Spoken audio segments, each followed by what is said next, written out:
बहुत पुराने समय की बात है। एक गांव माधवपुर में गोपाल नाम का एक बहुत ही गरीब व्यक्ति रहा करता था। वह दिन भर मजदूरी करता, तब कहीं जाकर उसके घर पर रात का भोजन बन पाता था। उसकी पत्नी लीला अपनी गरीबी की वजह से बहुत ही ज्यादा चिंतित रहती थी। मुझे पता नहीं आखिर भगवान हमें किन बुरे कर्मों की सजा दे रहा है। आखिर हम कब तक ऐसे ही गरीब रहेंगे। तुम चिंता मत करो लीला, ईश्वर पर भरोसा रखो। एक दिन हमारा बुरा समय टल जाएगा। मनुष्य के जीवन में सुख दुख तो चलता ही रहता है। इसी उम्मीद में मैंने आपके साथ 10 वर्ष गुजार दिए। धन आना तो बहुत दूर की बात है, मैं तो संतान के सुख से भी वंचित हूँ।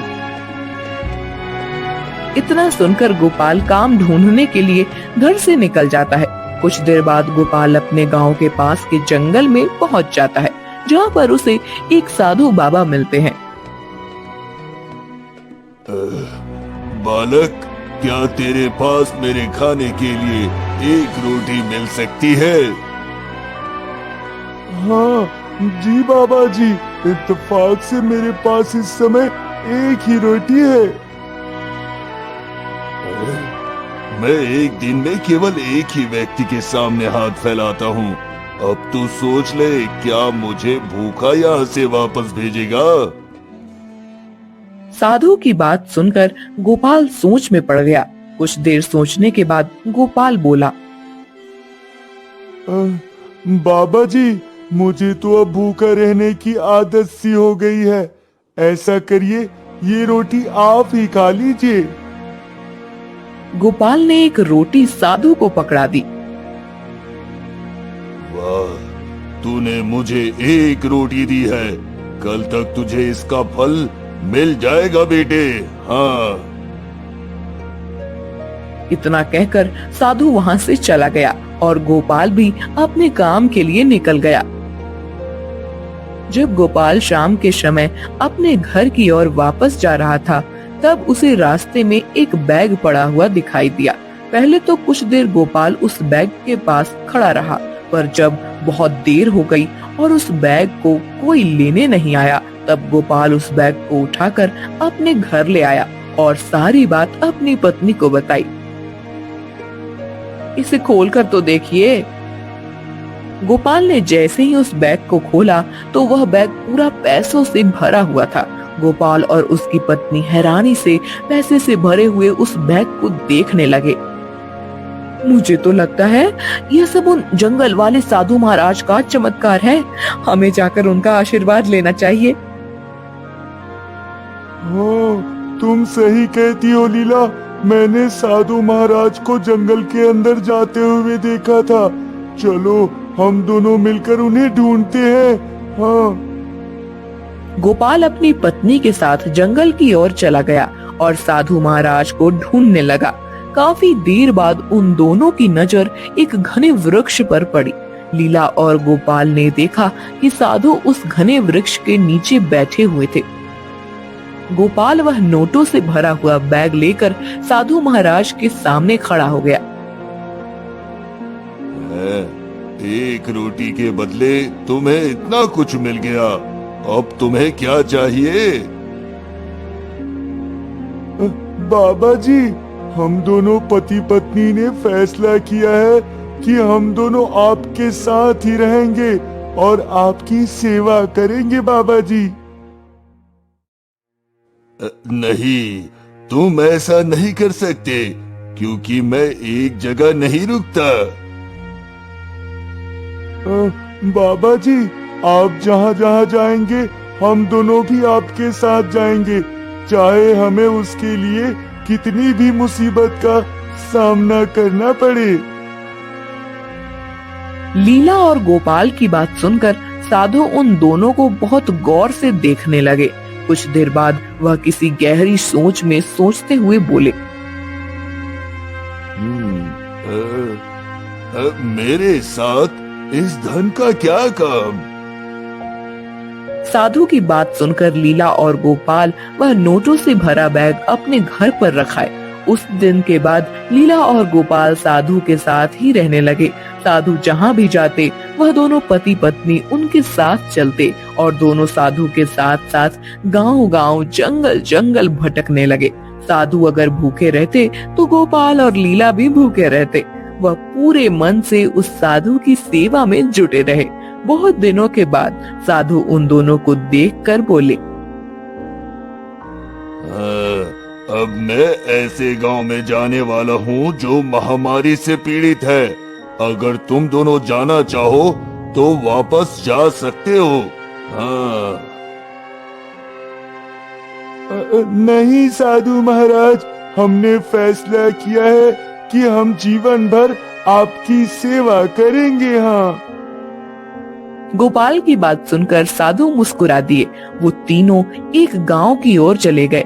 वो पूरा गांव किसी रोग से पीड़ित हो चुका था। वहां के लोगों के पास इलाज कराने तक के पैसे नहीं थे। यह देखकर साधु को बहुत ही बुरा लगा। तभी उनकी नजर उसी गांव में एक बहुत अच्छे घर पर पड़ी। साधु वहां खड़े एक व्यक्ति से बोले, ये घर किसका है? बाबा जी, ये घर इस गांव के साहूकार का है। अच्छा, क्या तुम्हारे गांव के साहूकार ने गांव के लोगों की मदद नहीं की? हैं? छोड़िए साधु महाराज, आज के जमाने में कौन किसकी मदद करता है। साधु गोपाल और लीला के साथ सीधे उस साहूकार के घर के अंदर चले गए। अपने घर में 3 अजनबियों को देखकर साहूकार चौंक पड़ा। ओए, मेरे घर में साधुओं का कोई काम नहीं। और तुम दोनों कौन हो? कैसे मुंह उठाए अंदर चले आए? हाँ, बताओ मुझे। तुम इस गांव के साहूकार हो। तुम्हें यहाँ के लोगों की मदद करनी चाहिए।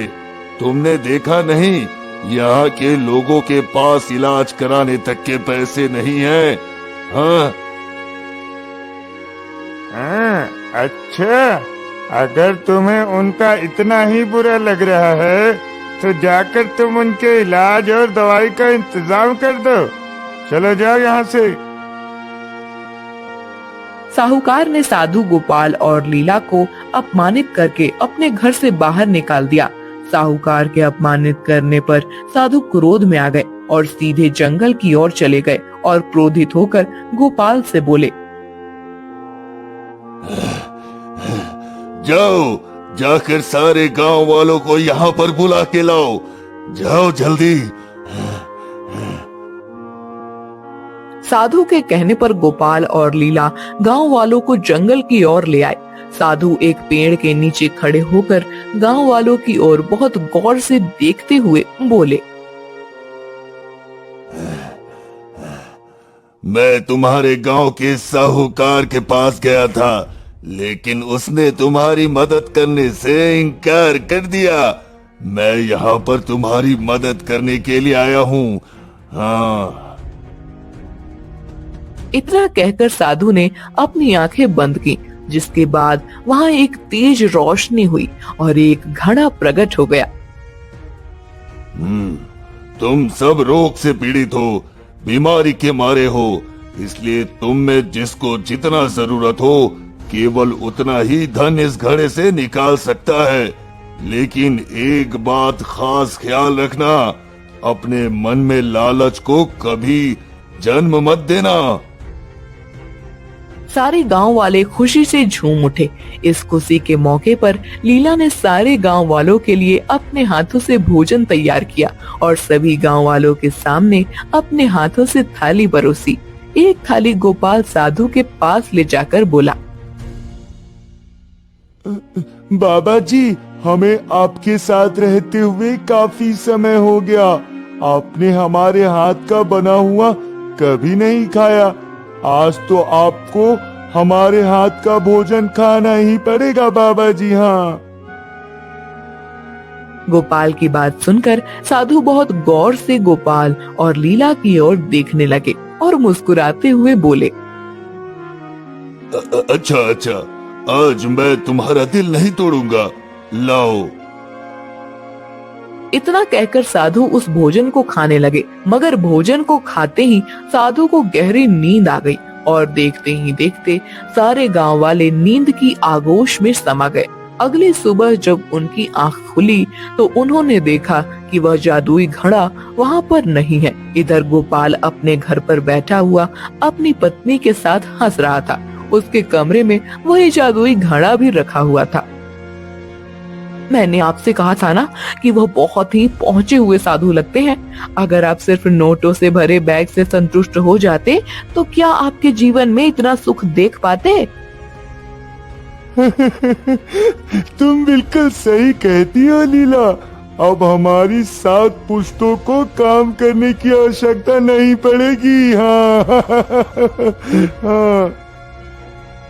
तभी तो हम अब तक साधु के साथ साथ परेशान हो रहे थे।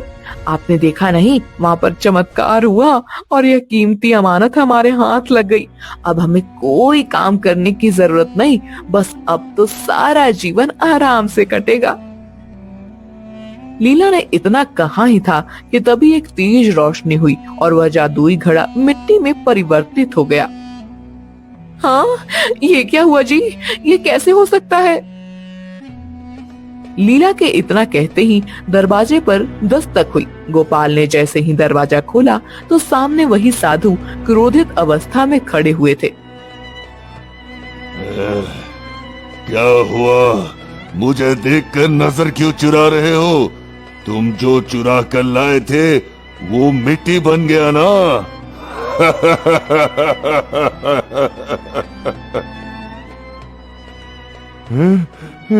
ये आपने ठीक नहीं किया साधु महाराज। हमने आपकी बहुत सेवा की। उस सारे सोने पर मेरा और मेरी पत्नी का ही अधिकार था, ना कि उन रोगी गांव वालों का। हाँ।